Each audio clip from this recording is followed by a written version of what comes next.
Still with me? Great. Now that you have an idea of the thesis content, let's hone in on advisor roles and responsibilities. Let's start with advisor requirements. First, you do not need to be an OT to be an advisor, and you do not need to be a research expert. All you need is to have an interest in healthcare research, have at least 1 year clinical or research experience, and be willing to commit to the duration of the thesis sequence. Now, you might be asking yourself, what about those thesis topics? Where do they come from and how are they assigned? Well, thesis topics are generated by the advisor themselves, meaning that advisors will be working on topics they are interested in. Here's how the process works. First, advisors provide the MSOT program with a topic they want to work with.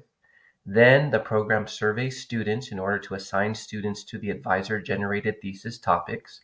And finally, matches are made using a variety of factors, including student preferences, student academic tendencies, and potential student group dynamics.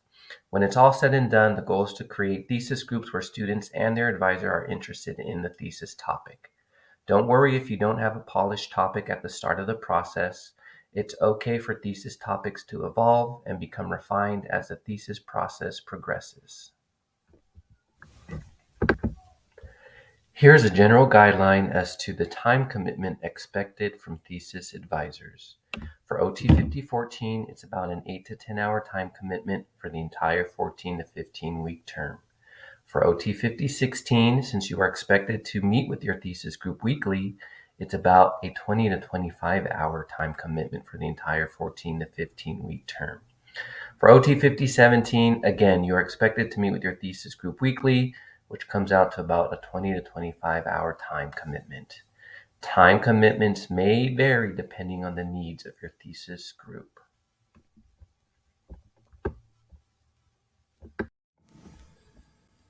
As groups are designing their studies, here are a few key global ideas to keep in mind. Although advisors do not have to be OTs, their final research should be significant to the OT profession in some way. All research should provide contributions to theory, and all research must use sound methodologies.